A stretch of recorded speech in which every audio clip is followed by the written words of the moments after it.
Fora TV. The world is thinking.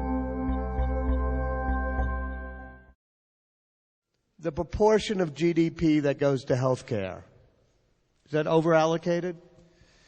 Well, the U.S. spends 17% of GDP on healthcare, and you drop down to number 2, which is Switzerland at 12%. And so you say, well, hey, what do we get for that? Well, we get nothing.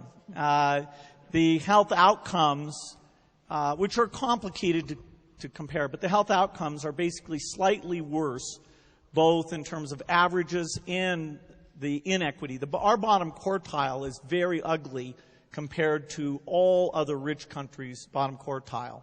Our upper quartile is somewhat better, but that's how you get the inequity. So we're spending at a huge rate, which if it wasn't increasing faster than inflation, it's increasing as a percentage of the economy, then okay, you can probably afford it. But as it continues to grow, it squeezes, unless people say, yes, I would like to be taxed a lot more.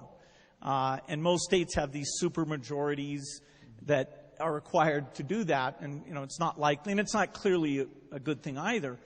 But as long as you're dealing with a finite amount, as the medical cost goes up, and that shows up both in state budgets as so-called state Medicaid spending, and it shows up in the federal budget as Medicare, and they're part of Medicaid, it squeezes out everything else.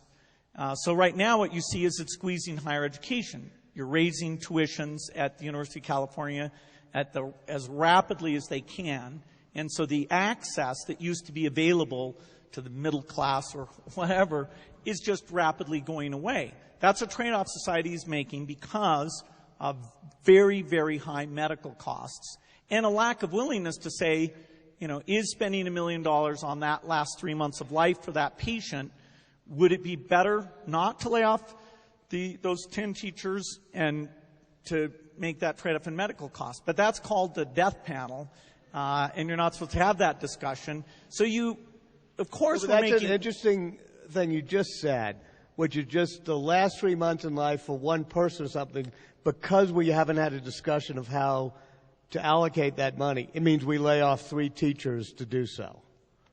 I mean, in other words, we haven't had this type of allocation. We're making that trade-off because of huge medical costs that are not examined to see which ones actually have no benefit whatsoever.